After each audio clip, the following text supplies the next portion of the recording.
चलिए, नमस्कार। और आज हम लोग क्लास 11 मैथ की शुरुआत कर रहे हैं। तो सबसे पहले हम लोग यहाँ पे सिलेबस डिस्कशन करेंगे, ठीक है, और कुछ फर्दर बातें करेंगे, ठीक है। वो बातें होने के बाद हम लोग सेट के बारे में पार्ट 1 करेंगे, जो सेट आप लोगों का मैथ का पहला चैप्टर है उसके बारे में थोड़ा सा करेंगे, ठीक है। पार्ट 1 मतलब उसको 3 या 4 पार्ट में हम लोग करेंगे उस चैप्टर को, ठीक है। तो पार्ट 1 में आज हम लोग कुछ टॉपिक्स कवर करेंगे और 2 एक्सरसाइज वहाँ से होमवर्क रहेगा आप लोगों का, वो आप लोग बना लीजिएगा, ठीक है। सबसे पहले हम लोग क्या करेंगे, सिलेबस डिस्कस करेंगे, ठीक है। ये मेरे बारे में है। हाँ, ये जो आप टेलीग्राम चैनल ज्वाइन कर सकते हैं। ये जो कंटेंट है मतलब ये PDF है, उसको PDF के लिए, ठीक है, ये ज्वाइन कर सकते हैं आप। चलिए, सबसे पहले आज हम लोग टॉपिक क्या बात करेंगे, कोविड-19 एंड इफेक्ट इन एजुकेशन, ठीक है। सबसे पहले हम लोग इस टॉपिक पे बात करेंगे। जानते हैं अभी कोविड-19 क्या है, ये आप लोगों को बताने का ज़रूरत नहीं है। चीन से शुरू हुआ, ये भी आप लोगों को पता है। इंडिया में भी लॉकडाउन चल रहा है, वो भी आपको पता है। 22 अप्रैल को पहले जनता कर्फ्यू हुआ था, 22 मार्च को। 25 मार्च से हम लोगों का लॉकडाउन है, अभी 17 तक तो बढ़ा दिया गया है, ठीक है। हम लोगों का जो ईस्ट सिंहभूम है वो ग्रीन जोन में, फिर भी खुला नहीं है, ठीक है। तो इसमें अब कहीं ना कहीं स्टूडेंट को बहुत ज़्यादा प्रॉब्लम हो रहा है, बहुत ज़्यादा प्रॉब्लम हो रहा है, ठीक है। ऑनलाइन एजुकेशन को आगे बढ़ाया जा रहा है, लेकिन हम लोगों का जो रिसोर्स है वो ऑनलाइन एजुकेशन में बहुत सारा प्रॉब्लम भी है। जैसे ऑनलाइन एजुकेशन के लिए नेट अच्छा चाहिए, ठीक है, डायरेक्ट इंटरेक्शन नहीं होता है, ठीक है। फिर भी अभी जो है रिसोर्स है उसको लेके चलना पड़ेगा। जो हम लोगों के पास अभी रिसोर्स है, रिसोर्स मैनेजमेंट करना पड़ेगा, ठीक है। तो इफेक्ट तो पड़ रहा है, इफेक्ट पड़ रहा है, नेगेटिव इफेक्ट ज़्यादा पड़ रहा है, ठीक है। अब इस नेगेटिव इफेक्ट को हम लोग किस तरीके से पॉजिटिव में कन्वर्ट कर सकते हैं, इस नेगेटिव को किस तरीके से हम लोग पॉजिटिव में कन्वर्ट कर सकते हैं, इस पर हम लोगों को काम करना है। तो पॉजिटिव में करने के लिए सबसे पहले तो क्या है, क्योंकि हम लोगों को एक प्रॉपर टाइम टेबल बनाना पड़ेगा, पहला चीज़, ठीक है। प्रॉपर टाइम टेबल बनाना पड़ेगा, टाइम मैनेजमेंट करना पड़ेगा, रिसोर्स मैनेजमेंट करना पड़ेगा, और माइंड को हमेशा मोटिवेटेड रखना पड़ेगा। ये 3 चीज़ पे हम लोगों को काम करना पड़ेगा, ठीक है। क्या बताए, पहला टाइम मैनेजमेंट, रिसोर्स मैनेजमेंट और मोटिवेशन, ठीक है। इन 3 चीज़ पे हम लोगों को काम करना पड़ेगा।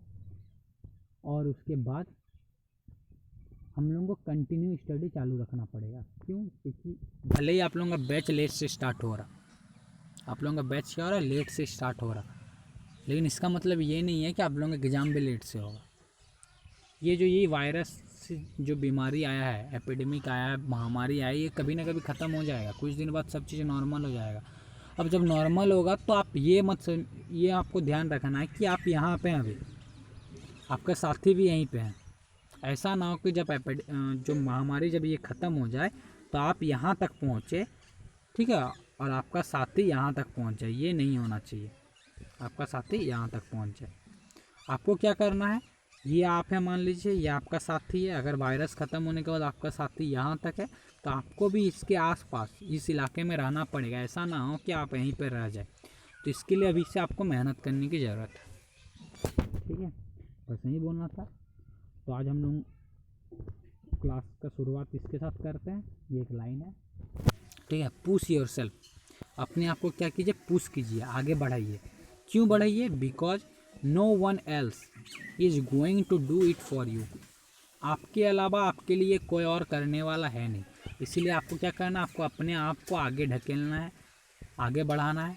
क्यों? क्योंकि आप जितना आगे बढ़ेंगे आप अपने लिए बढ़ेंगे। आपके लिए कोई और मतलब आपके लिए कोई और आपका काम नहीं कर देगा। जो करना आपको खुद करना है, ठीक है। चलिए अब आते हैं सिलेबस पे, ठीक है।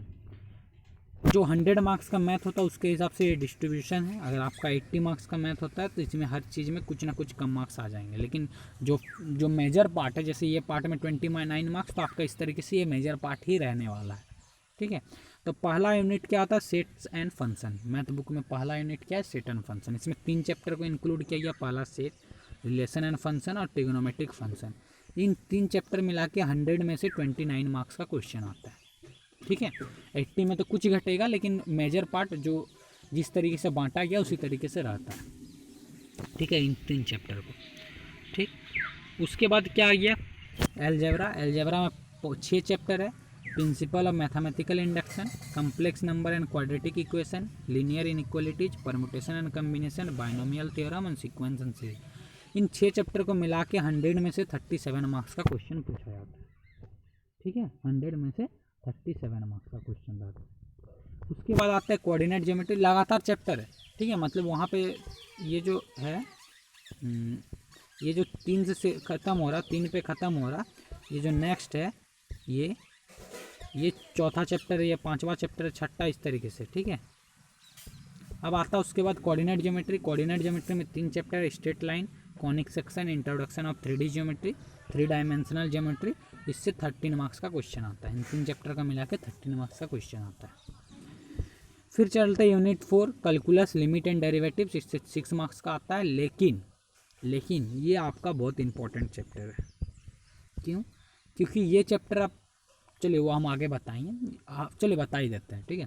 ये बहुत ज़्यादा इंपॉर्टेंट इसीलिए क्योंकि 10 क्लास में 44 आउट ऑफ 100, ठीक है, इससे रिलेटेड है, और 37 आउट ऑफ 80 इससे रिलेटेड है। डायरेक्ट इसी चैप्टर का जो बेस है, ये बेस है, इसी का जो एडवांस होगा वहाँ पे करना पड़ेगा।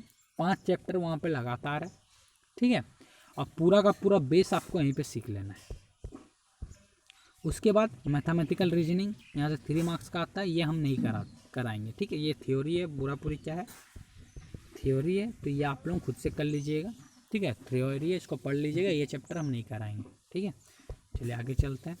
इसके बाद है स्टैटिस्टिक्स एंड प्रोबेबिलिटी, ठीक, यहाँ पे 2 चैप्टर है, स्टैटिस्टिक्स प्रोबेबिलिटी, 15 चैप्टर, 16 चैप्टर, यहाँ से टोटल 12 मार्क्स का क्वेश्चन आता है।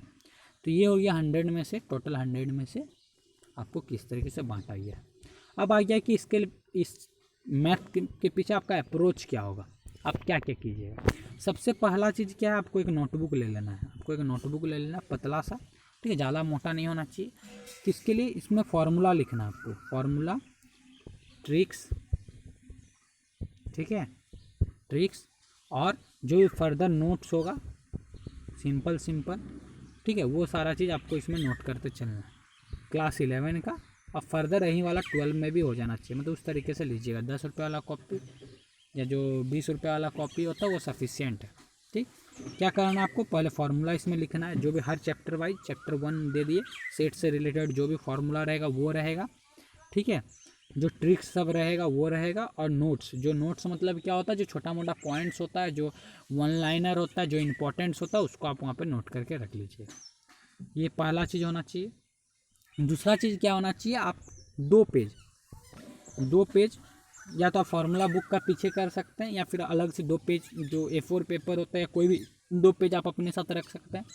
अब जब भी सॉल्व कीजिएगा, जैसे पहला चैप्टर का पहला एक्सरसाइज की आपको दिक्कत हुआ, जो क्वेश्चन में दिक्कत होगा, जो में ज़्यादा दिक्कत होगा, मतलब आपको कोई आप बनाए, समझ में आ गया, बना लिए, ठीक है, फिर भी अगर आपको दिक्कत हो रहा तो उस क्वेश्चन को आप नोट करके रख लीजिएगा। हर क्वेश्चन नहीं, जो जिसमें ज़्यादा दिक्कत होगा, ठीक है। जब सेकंड टाइम रिवीजन कीजिएगा, फर्स्ट टाइम रिवीजन तो थ्रू आउट किया जाता है, जब सेकंड टाइम रिवीजन कीजिएगा एग्जाम के पहले जस्ट रिवीजन, मान लीजिए फर्स्ट रिवीजन करने का आपको टाइम नहीं मिला, सेकंड रिवीजन कीजिएगा, तो वो क्वेश्चन, सिर्फ वो क्वेश्चन आपको मिल जाना चाहिए, ठीक, वो क्वेश्चन। और हो सकता है तो वो क्वेश्चन के लिए आप जो क्वेश्चन में दिक्कत होगा उसके लिए सिर्फ आप नोट्स बना सकते हैं, अदरवाइज नोट्स बनाने का कोई ज़रूरत नहीं है, मैथ में नोट्स बनाने का कोई ज़रूरत नहीं है, ठीक। तीसरा चीज़ क्या हो गया, 2 चीज़ बात कर चुके, तीसरा चीज़ क्या हो गया,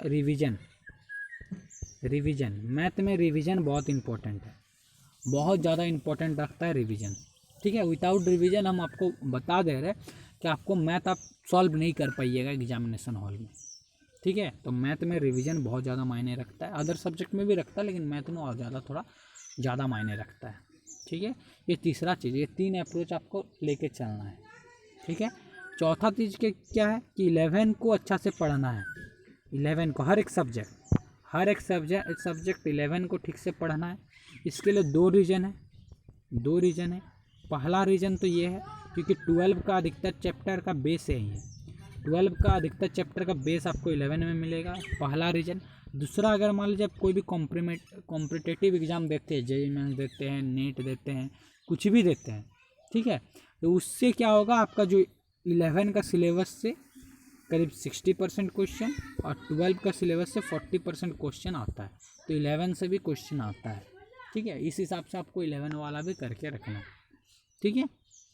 ये आपका 2 तरीका, 4 अप्रोच बता दिए, तो ये अप्रोच आपका रहना चाहिए, ये अप्रोच आपका रहना चाहिए। अब टीचिंग प्लानिंग, ये मेरे लिए हम बता दे रहे हैं, हम आपको किस तरीके से पढ़ाएंगे, ठीक है। तो इसके लिए थोड़ा आगे चलते चलिए।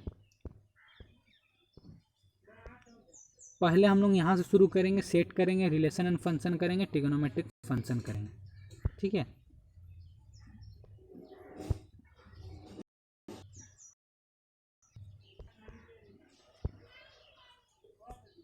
सेट्स करेंगे, रिलेशन एंड फंक्शन करेंगे, ट्रिग्नोमेट्रिक फंक्शन करेंगे। पहले ये 3 चैप्टर हम लोग कंप्लीट करेंगे। ये कंप्लीट करने के बाद हम लोग आएंगे यहाँ पे प्रिंसिपल ऑफ मैथमेटिक इंडक्शन करेंगे, ठीक है। उसके बाद करेंगे complex number and quadratic in equation, फिर लीनियर इन इक्वेशन करेंगे, परमुटेशन एंड कम्बिनेशन करेंगे, बाइनोमियल थ्योरम करेंगे।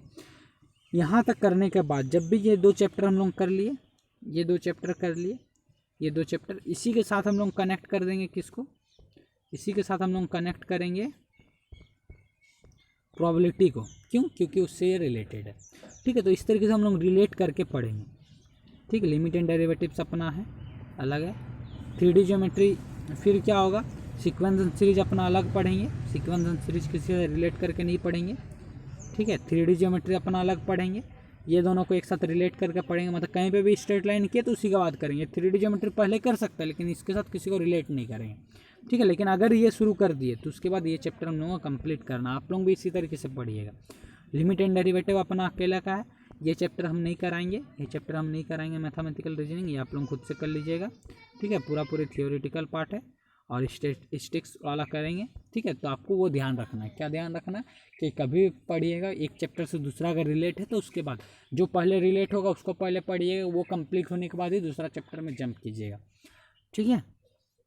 और एक पॉजिटिविटी क्या है कि स्कूल में क्या किया जाता है, रियलिटी है ये, ठीक है, कि कहीं से भी स्टार्ट कर दिया जाता है, कहीं पे भी ख़त्म कर दिया, रिलेट मैटर नहीं करता है स्कूल में, ठीक है। रिलेट मैटर नहीं करता, जो ज़्यादा इंपॉर्टेंट्स होता है या जहाँ से ज़्यादा मार्क्स कैरी करता है, ज़्यादा मार्क्स वहाँ से आएगा, तो वो चैप्टर पहले कराया जाता है। स्कूल में ये होता है, ठीक है। लेकिन वहाँ पे क्या होता है, बच्चा को दिक्कत होता है, क्योंकि वो उसका जो चैप्टर रिलेट है, जहाँ पे उसका बेसिक चीज़ बताएगा, वो उसको पकड़ में नहीं रहता, इसलिए एडवांस जब वो डायरेक्ट चैप्टर को शुरू कर देता तो वहाँ पे उसको दिक्कत का सामना करना पड़ता। तो हम लोग इस चीज़ का ध्यान रखेंगे, ठीक है।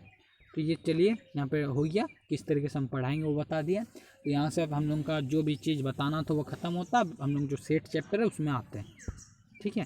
चलिए, क्लास 11 का पहला चैप्टर है सेट। अब सेट किसको बोलते हैं, well defined collection of objects. क्या बताया गया, ये well defined collection of object. Well defined मतलब जिससे आपको एग्जैक्ट पता चलता है, जिससे आपको क्या पता चलता है, एग्जैक्ट पता चलता है, ठीक है। अप्रॉक्स मान लीजिए कि किसी चीज़ को आपको पूछा जाए कि कोई चीज़ सेट है या नहीं है, यस या नो, ठीक है, सेट है या अदरवाइज नहीं है, ये आपसे पूछा जाएगा, ठीक। तो आप क्या बताइएगा, तो उसके लिए आपको क्या पता होना चाहिए, वेल डिफाइंड का मतलब पता होना चाहिए कि वेल डिफाइंड मतलब होता है क्या है, ठीक है। मान लीजिए आपको पूछा गया, ठीक है, कि बेस्ट एक्टर इन बॉलीवुड, ठीक है, इन बॉलीवुड, ठीक है, ये पूछा गया आपको, ठीक। या फिर पूछा गया favourite actor in Bollywood, your favourite actor in Bollywood, ठीक है। 5 जन का नाम बताने बोला गया, कितना का, 5 जन का नाम बताना गया बोला गया, ठीक है। या फिर आपसे पूछा गया कि आपके लिए 5 फेवरेट चॉकलेट का नाम पूछा गया, ठीक है। तो आप बताइए, क्या आप जो 5 फेवरेट बोलेंगे, कोई भी बेस्ट एक्टर या फेवरेट एक्टर, ठीक है, या फेवरेट चॉकलेट, तो क्या आपका दोस्त का भी जो रहेगा सारा पूरा क्लास क्या सेम रहेगा, रहेगा नहीं रहेगा, नहीं रहेगा, तो उसको सेट नहीं बोलेंगे, मतलब वो वेल डिफाइंड नहीं है, ठीक। वेल डिफाइंड का मतलब क्या हो गया, मतलब इसका मतलब क्या हो गया कि सभी के लिए सेम, सभी के लिए सेम। ठीक, तो इसको वेल डिफाइंड बोलेंगे। मतलब अगर मान लीजिए आपको क्वेश्चन पूछा गया कि फर्स्ट 5 नेचुरल नंबर, क्या पूछा गया, फर्स्ट 5 नेचुरल नंबर, तो आप क्या लिखिएगा, 1 2 3 4 5 लिखिएगा ना। आपका दोस्त क्या लिखेगा, 1 2 3 4 5, हर कोई क्या लिखेगा, 1 2 3 4 5। तो ये क्या हो गया, सबके लिए सेम हो गया, तो ये वेल डिफाइंड हो गया। तो इस चीज़ को सेट बोलते हैं। कहीं पे भी वेल डिफाइंड होगा मतलब एग्जैक्ट सबके लिए वहीं सेम वैल्यू रहेगा तो उसको वेल डिफाइंड बोलेंगे, उसको सेट बोलेंगे, अदरवाइज वो सेट नहीं होगा। यहाँ तक आपका क्लियर हो गया होगा, सेट समझ में आ गया होगा। तो आगे चलते हैं, ठीक है। अब आ गया method of representation, representing A set, एक सेट को किस तरीके से रिप्रेजेंट करते हैं। इसके लिए दो तरीका है, एक रोस्टर फॉर्म, एक set builder form. Roster form में क्या होता है, एलिमेंट्स होता है। जैसे अभी क्या बोले हम, नेचुरल नंबर बोले ना, तो यहाँ पे क्या लिखेंगे, natural number 1 2 3 4 dot dot dot करके। तो ये क्या हो गया, set of all natural number, जिसमें एलिमेंट्स को कॉमा दे के लिखा जाता है, इसको हम लोग बोलते हैं रोस्टर फॉर्म। ठीक है, इसमें जो भी होता है ये एक एलिमेंट या मेंबर ऑफ सेट बोलते हैं एक एक को। ठीक, सेट बिल्डर फॉर्म में क्या होता है, स्टेटमेंट लिखा हुआ रहता है। क्या लिखा हुआ रहेगा, एक्स, फिर इज2 रहेगा, x is a natural number, ये पूरा स्टेटमेंट लिखा हुआ रहता है। तो इसको हम लोग क्या बोलते हैं, सेट बिल्डर फॉर्म। ठीक, तो आपको क्या क्वेश्चन देगा, रोस्टर से सेट बिल्डर फॉर्म में कन्वर्ट करने देगा, सेट बिल्डर से रोस्टर देगा। यहाँ पे स्टेटमेंट लिखा हुआ रहेगा, उसमें जो जो एलिमेंट उस स्टेटमेंट को सेटिस्फाई करेगा उसको सेट का फॉर्म में लिखना है कॉमा दे के, या एलिमेंट लिखा हुआ रहेगा उसका बीच का आपको एक स्टेटमेंट ढूंढ के, खुद से स्टेटमेंट ढूंढ के फिर उसको सेट बिल्डर फॉर्म में लिखना है। ठीक है, ये आपका क्वेश्चन रहेगा। फिर आता है टाइप ऑफ सेट। तो सबसे पहले एम्प्टी सेट, अगर नंबर ऑफ मेंबर 0 होता है। ठीक है, जैसे मान लीजिए एक क्वेश्चन कर लेते हैं, एक क्वेश्चन करते हैं। चलिए, क्वेश्चन ये बताया गया है, ठीक है, एक स्कूल है, एक गर्ल्स स्कूल है। कि क्या स्कूल है, गर्ल्स स्कूल। ठीक है, एक गर्ल्स स्कूल है और आपको वहाँ पे पूछा गया कि कितना, मतलब सेट बॉयज़ का सेट बनाने बोला गया। तो क्या वहाँ पे कोई भी बॉय होगा, नहीं होगा। तो इसको हम लोग 0, नंबर ऑफ सेट 0। और इसको लिखा कैसे जाता है, रिप्रेजेंट कैसे किया जाता है, इससे ये 5 मतलब तुम आपका थर्ड ब्रैकेट ये, या फिर ये इन दोनों से इसको रिप्रेजेंट किया जाता है, किसको, एम्प्टी सेट को। ठीक, अब फाइनाइट मतलब क्या होता है, जिसको हम लोग गिन सकते हैं, नंबर ऑफ गिना जा सकता है। ठीक है, जैसे मान लीजिए set of natural number less than 10, set of natural number less than 10, तो 1 से लेकर 9 तक होगा, गिन सकते हैं। लेकिन set of all natural number बोलेगा तो ये अनकाउंटेबल है, तो इनफाइनाइट सेट होगा, उसको हम लोग कभी गिन ही नहीं सकते। क्लियर, चलिए फिर आते हैं इक्वल सेट। इक्वल सेट क्या होता है, 2 sets are set to be equal if they have exactly same elements. ठीक है, एग्जैक्टली अगर सेम एलिमेंट्स होता है तो इसको इक्वल सेट बोलते हैं, कोई भी 2 सेट। ठीक है, जैसे मान लीजिए ये एक सेट दिया गया है 1 2 3, दूसरा सेट दिया गया है 3 2 1। तो इसमें क्या है, 3 भी है, इसमें भी है, इसमें भी 2 है, इसमें भी 2 है, इसमें भी 1 है, उसमें, और कुछ छुटा हुआ भी नहीं है इसमें, ना इसमें छुटा हुआ ना इसमें छुटा, तो इसको इक्वल सेट्स बोलते हैं। ऑर्डर कुछ भी हो सकता है, आगे पीछे हो सकता है, लेकिन जो एलिमेंट्स रहेगा हर एक एलिमेंट पहला सेट का दूसरा सेट में बिलोंग करना चाहिए। ठीक, और कहीं पे भी अगर मान लीजिए सेम नंबर ऑफ एलिमेंट्स होता है तो इसको इक्विवेलेंट सेट बोलते हैं। ठीक है, मान लीजिए ए एक सेट है, इसमें मेरा 1 2 3 है, और बी एक सेट है, इसमें मेरा ए बी सी है। तो इसमें कितना है, 3 एलिमेंट है, इसमें भी 3 एलिमेंट है, लेकिन इसमें जो जो है क्या वो यहाँ पे है, नहीं है, तो इसको इक्विवेलेंट सेट बोलते हैं। क्लियर। और एक चीज़, जब भी सेट को लिखा जाता है, जब भी सेट को लिखा जाता है तो नंबर को रिपीट नहीं किया जाता है, नंबर को रिपीट नहीं किया जाता है। ठीक है, एग्जाम्पल लेते हैं, मान लीजिए यहाँ पे देखिए ये हीरोज है, हीरोज का हम सेट में लिख रहे हैं, जो भी वर्ड आया उसको, तो पहले एच लिखेंगे, फिर कॉमा देंगे, ई लिखेंगे, फिर कॉमा देंगे, आर लिखेंगे, फिर कॉमा देंगे, ओ लिखेंगे, फिर ई देखिए ई पहले लिख चुके थे, ई को और नहीं लिखेंगे, फिर एस। ठीक है, ये हो गया। ठीक, क्लियर, समझ में आया। नेशन के लिए जैसे करेंगे तो एन लिखेंगे, फिर ए लिखेंगे, फिर टी लिखेंगे, फिर आई लिखेंगे, फिर ओ लिखेंगे, लेकिन एन को दोबारा नहीं लिखेंगे क्योंकि एन पहले लिख चुके हैं। तो कोई भी नंबर को रिपीट नहीं किया जाता है। ठीक है, तो यहाँ तक आपको समझ में आ गया होगा।